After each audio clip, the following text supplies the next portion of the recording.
Hey everyone, it's time for an inside look. Let's go to the park!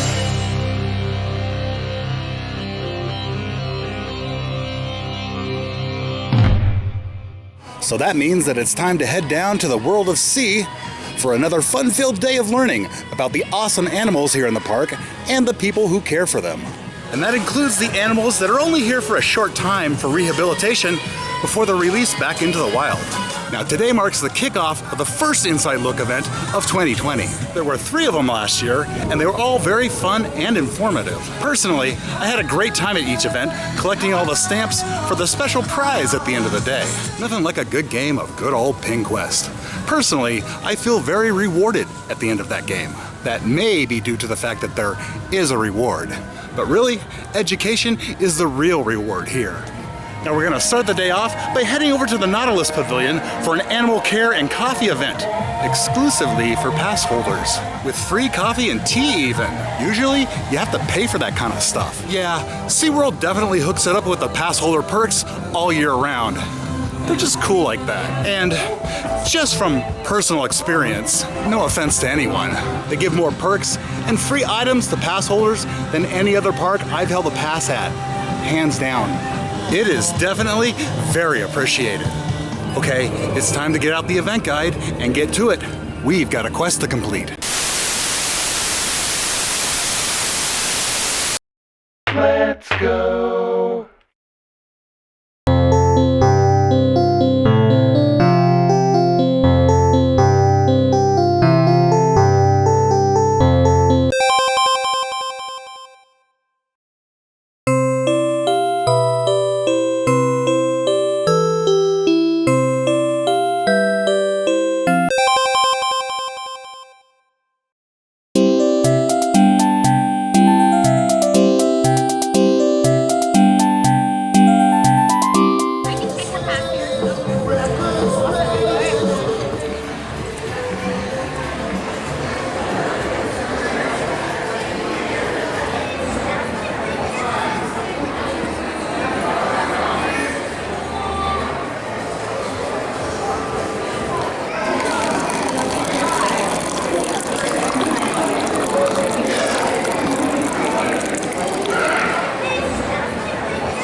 We feel like the pass holders are part of our extended family. I know a lot of you are here just as often and as much as we are. So I have the pleasure of introducing our park president. She is the first female park president of SeaWorld San Diego and Aquatica. So with that, hashtag Girl Power, I'd like to introduce Madam President, Miss Marilyn Hannis.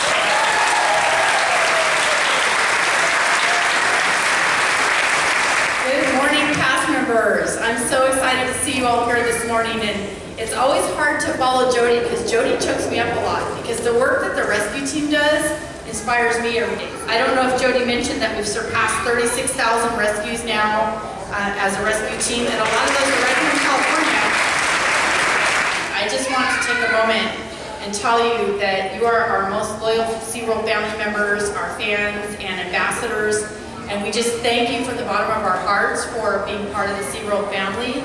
Inside Look is a way to just turn the park inside out and really share how we care for animals with people and really share the behind the scenes areas that we don't get to show every day and make people part of that and let people ask all the questions they want and really understand how we do what we do behind the scenes. So Inside Look is amazing, and we're always looking for new ways to share new things with you. So let me know what you think about that. Oh, here we go, hold on.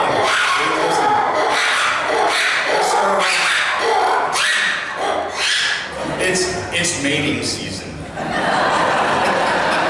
This is Casper. He's one of our animal ambassadors. All of the animals in our ambassador program are animals that have been rescued in some way or another and then can't be put back in the wild. Now this guy right here, he is a really, really important ambassador. He is a black and white ruffed lemur. I guess I need a little grooming. They have a dental comb in their mouth. They have 6 teeth pointed straight out from their lower jaw that they comb each other's hair with. So he's constantly doing this to me. Back out there, but this is my favorite. Since 1987, we have been putting black and white ruffed lemurs back onto the island of Madagascar, and we've been doing it every year since. So he is part of an amazing success story. I know. These guys got down in numbers, under 30 animals left, from thousands out there on the Channel Island. And we said, what the heck is going on? And we found out that DDT, this bug spray we used to use, was getting into the system and messing it all up. DDT mimics calcium. And when the moms would lay an egg, they thought they were putting calcium into that egg, and they were putting DDT into it instead. We stopped the use of DDT, and we saved the bald eagle, we saved the peregrine falcon. We've taken them off the endangered species list, but while they were gone for a long time, for a couple decades, the golden eagles moved into the islands. Bald eagles eat fish. Golden eagles eat foxes and rabbits and any mammal on the ground, anything that moves. And the golden eagles literally ate all the foxes, almost all. What we had to do is catch all the Channel Island kit foxes, bring them into our zoos, breed them, and in the meantime, restore the habitat. We got the bald eagles back in there by saving the environment, helping them with their babies. We caught the golden eagles, we put them out in the Grand Canyon and other places where they could do just fine. And we put the Channel Island kit foxes that we bred back out there, and now we have this beautiful animal back out there. You know, we almost wiped these guys out. When we first came to this country, the fur on this animal was worth more than gold. Bob is a North American alligator, and I have taught him one kind of cute trick. Because, you know, we have to every once in a while. Bob, wave.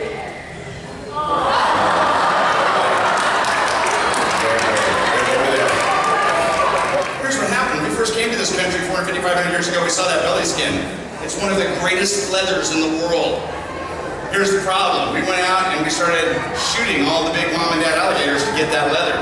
And they almost went extinct. Turns out this guy is so important to the place he lives. The place he lives can't live without him. He is an apex top-down predator. When they were almost extinct, the swamp started to die without them. Now why do we care about that smelly old swamp? Because the swamp is the filter system for our fresh water. This dude takes care of that place, and without him, the place was dying. I'm talking epic problems. Naturalists were brought in going, what the heck is going on with the whole Gulf of Mexico? What is the problem? And they said, well, you got rid of the top-down predator. Without them, everybody overpopulated, big problems. So, again, we did that egg snatching thing. We took them, incubated them, raised them until they're about Bob's size here, and we put all of them back in the wild. Now, instead of 5 surviving, 50 survived.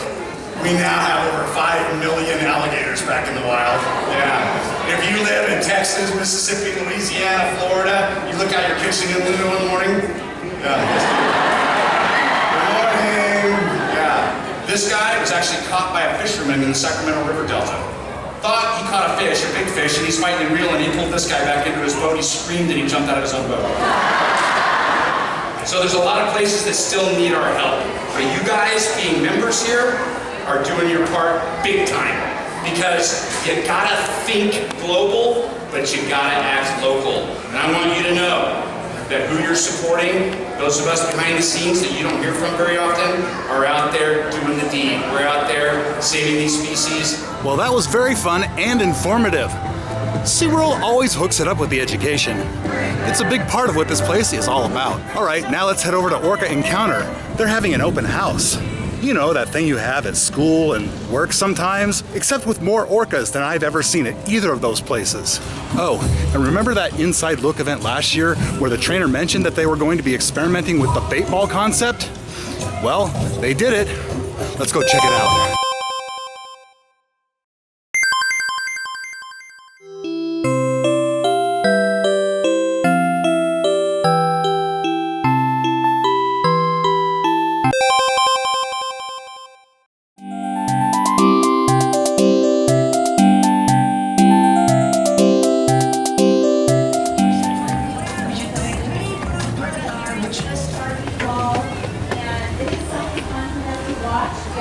Giant boulders down there for the fish to hide in and they eat too. And you will often see the whales just kind of staring at the boulders and watching them fish. So. Hello, welcome to our inside look at our killer whale facility. We are being joined by Quirky and Ikaika right here in this pool. Quirky is our oldest whale. She's right here. She's about 55 years old. She's going to wave hello to all of you with her pectoral flippers. The pectoral flippers are on either side of their body. And her very best friend Ikaika is swimming right behind her. Now Quirky is about 55 years old and Ikaika is going to be 18 years old this year. You can get a good look at the size difference in those flippers. That's actually one of the ways you can tell the difference between a male and a female. The males get much larger flippers than the females as they mature. So if you see two killer whales and one has smaller flippers and the other one has larger and they look like they're both pretty big adult animals, you'll probably be able to tell which one is a male or a female.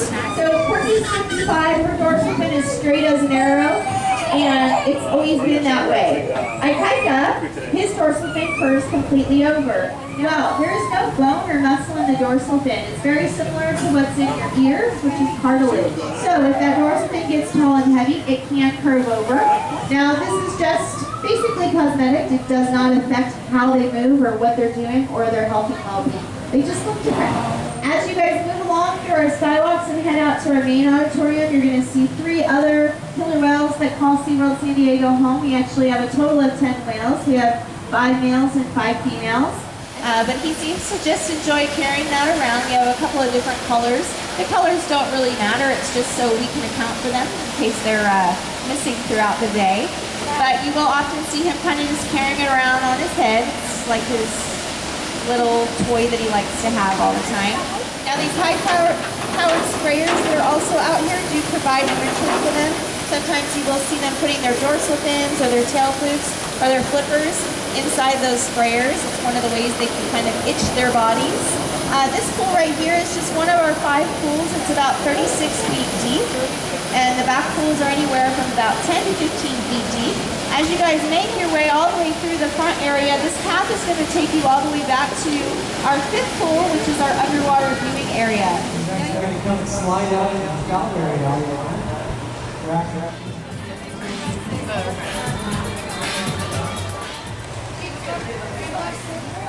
One, two, three. It looks like it's that. It's salmon.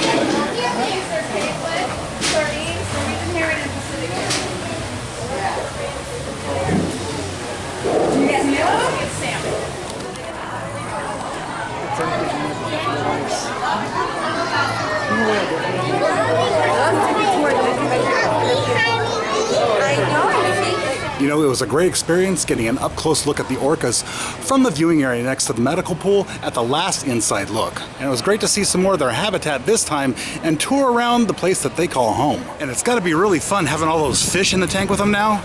From what I've seen, they like playing with the fish as much as they like eating them. Remember the Animal Care and Rescue Center from the last inside look? Well, that's where we're headed next for another little behind-the-scenes look at where SeaWorld's Animal Care team performs examinations, procedures, and surgeries, as well as prepare food for all of the animals in the park. We're also gonna stop by and say hi to our little friends, the Humboldt penguins. They're so cool, but they love warm weather.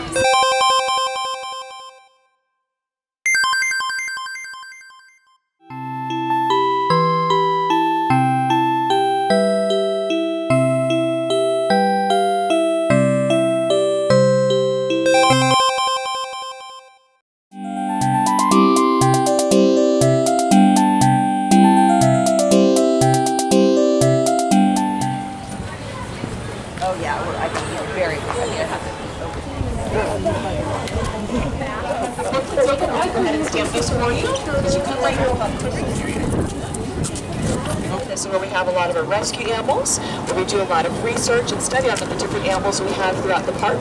We might also be seeing some animals in some of our back pools and other areas. We do have 2 dolphins back here, but it's very important that we do not reach over and touch. So just make sure you keep your hands on our side of the blue wall. We're also going to pass our vet's office and our fish house, which is where we prep all the food for all of our animals. here at SeaWorld San Diego.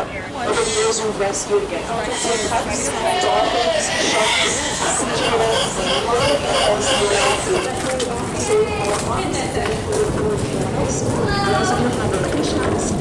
Now, the animal that eats most in terms of body percentage are the California sea otters. They eat about 25% of their body weight each and every day here at SeaWorld San Diego. So the food can range again from shrimp, squid, different species of fish, clams, so it depends on the animal and how fast or slow the metabolism can be. For example, our harbor seals, if you've been over to our sea lion point, sometimes the harbor seals only eat 2 pounds of food every single day here in the park, because again, during certain seasons, they have either faster or slower metabolism.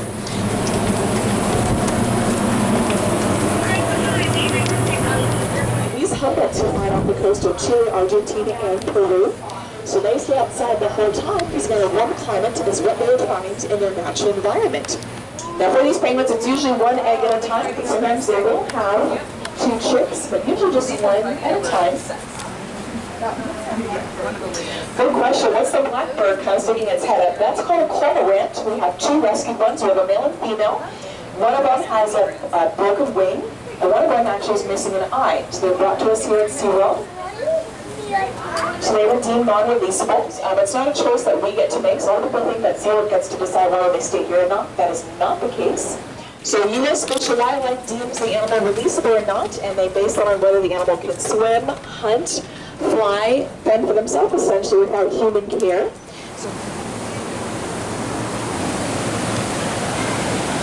Love those Humboldt penguins. And the other penguins too.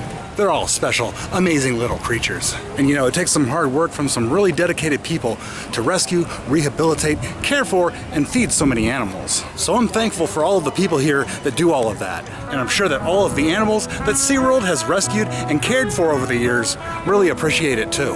And now it's time to head over to the Dolphin Amphitheater for a presentation on dolphins and pilot whales. No word yet about a presentation on co-pilot or passenger whales. The puns will never end.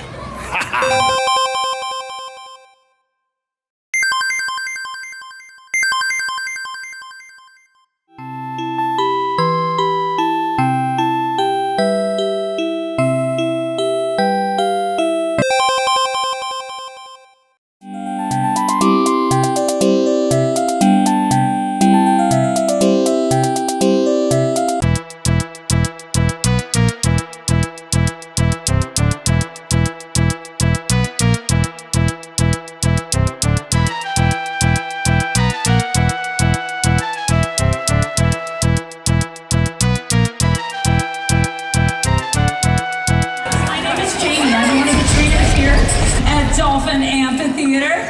Welcome to our inside look. How's everybody enjoying your day so far? Pretty good? All right. So our focus this time around for inside look, as you all are aware, because you've been here throughout the park all day, is rescue.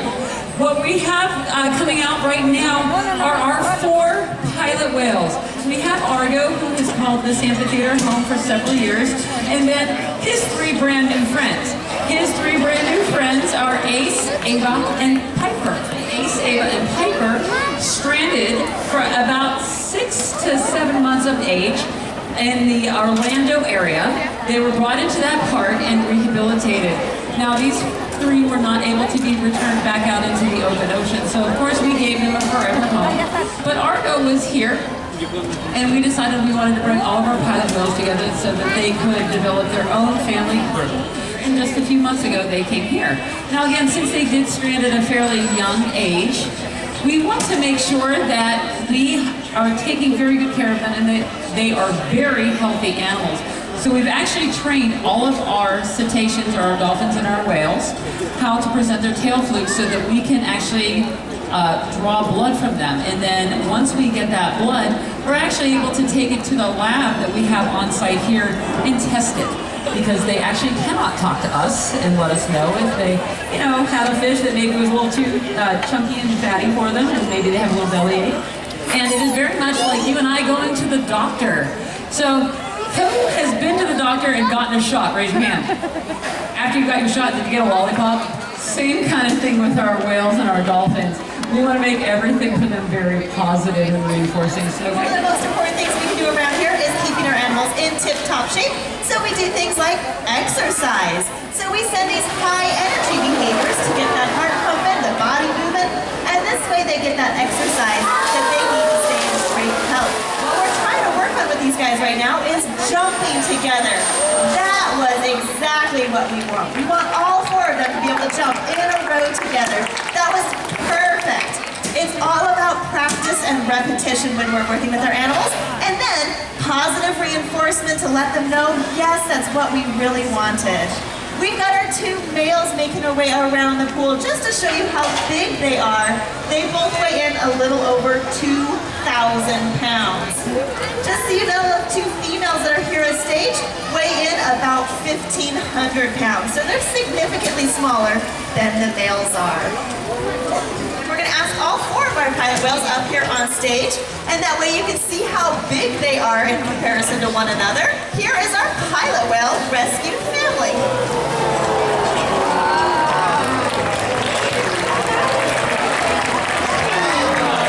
They are beautiful animals. We had two dolphin calves born here back in October. So we've got two nearly 4-month-old baby dolphins that are in this group here. We also have a 1-year-old baby. He's going to be out here with his mom. His name is Blue. This is our entire dolphin family here at Dolphin Amphitheater. Now, so far, this is only the second day that they have all been together. So right now, what we're going to be doing is we are just working with them to come all up at one time when we ask them to sit nicely and politely and eat next to each other. We actually have Melanie and Blue here. Blue is just over a year old, and Melanie is our most dominant female, which means she is the one in charge of this entire thing. So not only does she have to watch her kid, but she also has to make sure all the other dolphins are doing exactly what those other dolphins are supposed to be doing. We're going to try a wave with their pectoral flippers. They got to get their tail underneath, and then they move their little flippers. Melanie's very good at it, and you can tell that Blue is a little off balance. Again, it's fine if he makes a mistake, but we're going to try that again to see if you can get those little flippers waving. It takes a lot of balance to be a little baby dolphin. There it is. He's adding the head shake in there. That's the newest one. He's like, I know how to dance now, too. All right, we're going to see if these guys can do a hula dance this time. There, we got a nice hula dance for Mom. There's Blue's. Again, a little off balance. They're very, very cute together, and Melanie does a wonderful job keeping tabs on him and the rest of the pool. Now, at a year old, Blue is eating fish. He eats about 6 pounds of fish a day. The newest babies are still only getting milk from Mom. They don't eat any fish till they're about 6 to 8 months old. All right, so now what they're doing right here is they've actually asked all the dolphins to go ahead and do their hula dance. So all of the dolphins have just been asked to come on out here and give you all a nice big wave. Thank you so much for joining us for our pilot whales and our brand new baby dolphins. That's the first time I've seen beluga whales in person. What amazing creatures. You know, they kind of remind me of beluga whales, except in a different color and with a dorsal fin. You know, the one on the back? Yeah, that one. Okay, it's time to head over to the Sea Lion Amphitheater to learn from SeaWorld's expert animal care team about the rescue, rehabilitation, and return process for seals, sea lions, and other animals.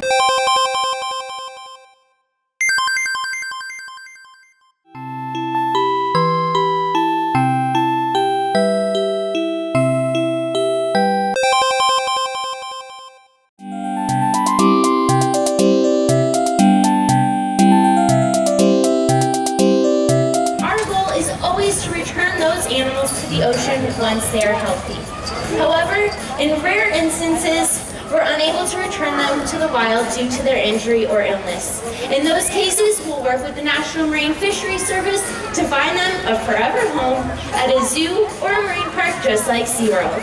And here is one of those stories. In 2004, an adult female sea lion was brought to the SeaWorld Rescue Center, and we suspected that she was suffering from a naturally occurring toxin.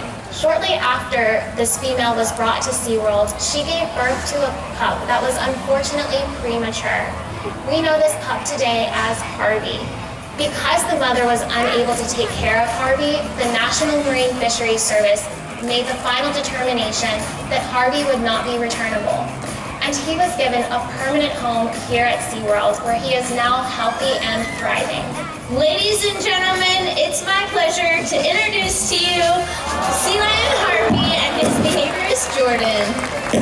Like I said, guys, this is Sea Lion Harvey. He is 15 years old. Okay, he weighs approximately 470 pounds. A sea lion like Harvey can eat as much as 25 pounds of capelin, herring, squid, and mackerel every single day. Now today we are pleased to report that Harvey is healthy and thriving here at SeaWorld. Are you ready to show off? Okay, then take it away!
Doing something other than some of the natural behaviors we just showed you. Many times we get phone calls from law enforcement, lifeguards, or folks just like you telling us that there is an animal in need. Sometimes we get phone calls just like this. Sea Lion Rescue, how can I help you? Hello, SeaWorld. This is Mrs. Burgess, and my husband and I were walking along the La Jolla shores, and we found a sea lion. He was washed up, all alone, and he wasn't moving. Can you come and help? I think he's sick or hurt. Thank you so much, ma'am, for calling. Remember, do not approach the animal, and we'll be right out to check it out. Sea lions have been rescued from places as diverse as a high school cafeteria, the third floor of a building, a private backyard, and even from a local La Jolla restaurant called the Marine Room. The team's first job when arriving on scene is to monitor the animal and determine if it needs help. Now, if it does, they need to assess the location to make sure that it's safe for both the animal and for the team to attempt a rescue. All right, Harvey, this is where I need you to pretend like you're in need. The team will approach the animal very carefully and do another visual inspection to ensure the animal really needs assistance. Remember, if you're ever in the same position as Mrs. Burgess, never approach the animal. Much of the time, animals need our help because of human interaction, such as entanglement, encroachment upon their natural habitat, and pollution. When an animal first gets brought back by the rescue truck, they typically will go into the critical care unit first. They get their initial assessments, their initial treatments. Basically, we're trying to figure out what's wrong with that animal. So their initial treatments can include any medications we think they might need right off the bat, fluids, nutrition that we think they might need, and then any wound care. So we usually get a blood sample on day 2 or 3. We can bring them to the hospital and do x-rays or radiographs on them. We can do endoscopy. Rehabilitation can take anywhere from a couple days to weeks to months, and the goal is always to return them to their ocean home. However, there are certain animals that cannot be competitive in the wild, and when that case happens, then it's up to the National Marine Fisheries Service to make the final determination of whether that animal is truly non-returnable, and then at that point we would make sure that that animal finds a forever home in a zoological facility. The rescue team here at SeaWorld brings the sea lions out into the middle of the ocean, about an hour away from shore. So when they return, they're with other sea lions and have plenty of food. So far this year, SeaWorld has rescued over 600 animals, including 137 sea lions. Banks was first rescued in February of 2018 as a thin, emaciated pup. After doing really well in the rehab process, Binks was given a second chance of life out in the wild. After straining 3 more times, the National Marine Fisheries Service made the final determination that he would not be returnable. And he was given a permanent home here at SeaWorld, where our sea lion team makes sure that he gets lots of fish and is healthy and thriving. Binks is a 2-year-old male California sea lion. He weighs about 135 pounds. Now he's got a lot of growing to do. He should end up somewhere in the neighborhood of about 500 pounds. Right now what he's doing is building his relationship with his trainer Jordan. They're working through a lot of different behaviors, which actually does also help to build that bond and trust and relationship with their trainer. Husbandry behaviors are the most important thing we train here. That's all of our animals participating in their own medical care. So every morning when we come in, that's the first thing we do is ask a bunch of husbandry behaviors to help us check over their entire body, check all their flippers, look in their mouth, look in their ears, look everywhere to make sure that everything is normal and healthy as it should be. Another part of being normal and healthy is everyone's favorite, exercise. So you're gonna see Jordan throwing those fish around to help encourage Binks to use all of those muscles to grow into that 500-pound sea lion that he might someday be. Ladies and gentlemen, that's Binks. There are many ways all of us can help animals like Binks. One is to remember to keep our beaches and waterways, their homes, clean, and properly dispose of your trash when you visit the beach. Our actions will make a positive impact on both the ocean ecosystem and the health of the animals that live there. Now, SeaWorld is very proud of its rescue program and the over 36,000 animals we've been able to help over the last 55 years. And we believe that is a reason to celebrate.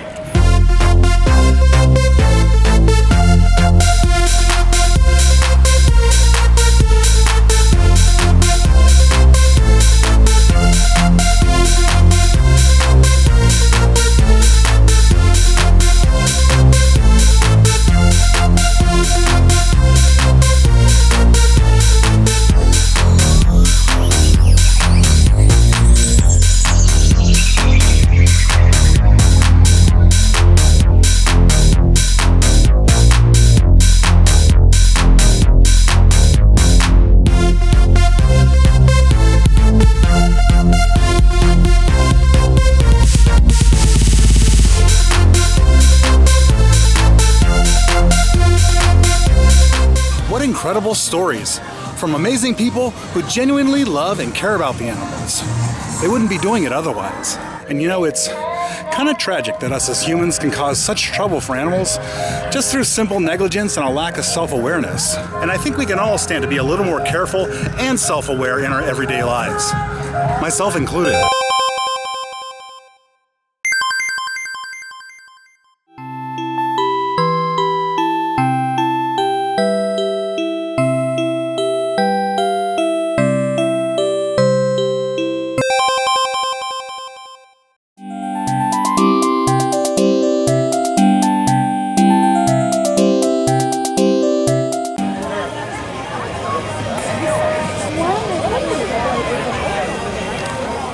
Well, it looks like a company named Illumina is here. Apparently, their way of helping out animals is through genomics. Genomics? Skip and the Wolf Education Project is here with some real live wolves. Those are something that I have never seen before. How cool. You see, he wants to grab hold of everything. Yeah. He's 12 years old. He's only 10 months. He's a baby. He's still growing.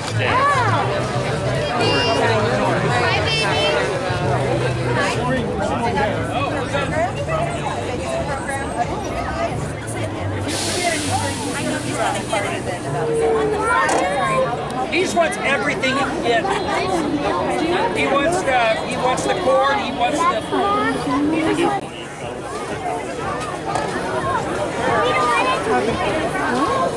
It's coming.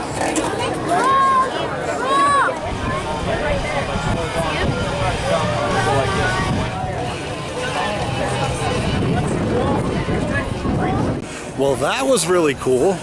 I never expected to see wolves at SeaWorld. You know, there's really a lot of ways that you and I can help out animals at home and in our everyday life. SeaWorld definitely does its part, rescuing animals, caring for them, and returning them to the wild. As of last year, SeaWorld's rescued more than 35,000 animals. 20,000 of those were rescued by SeaWorld San Diego.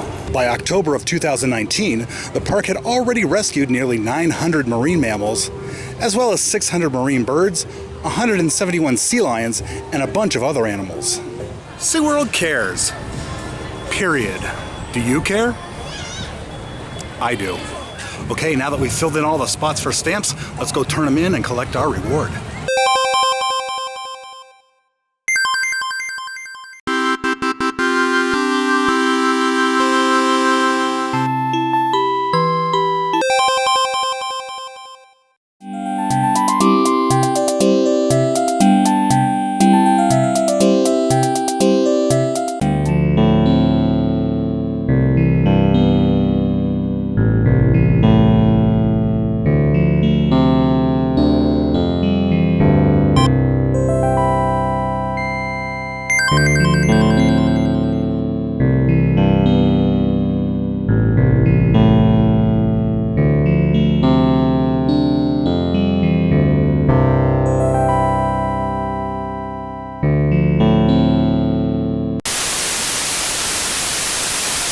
Quest complete.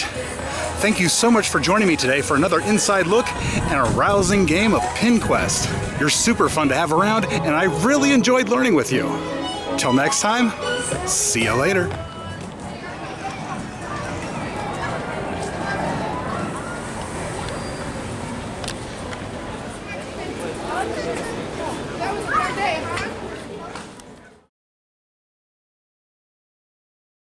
Oh, and if you haven't heard, the last section of track has been installed for Emperor, and they put the first train on the tracks already.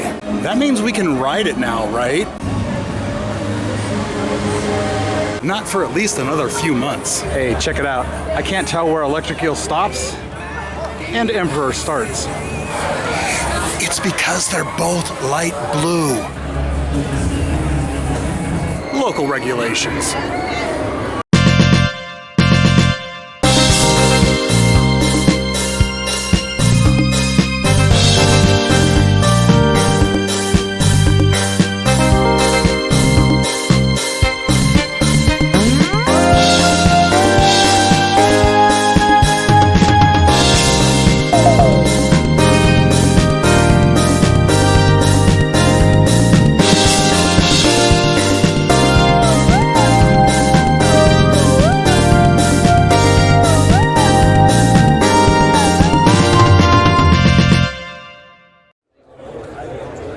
Hey, quiet.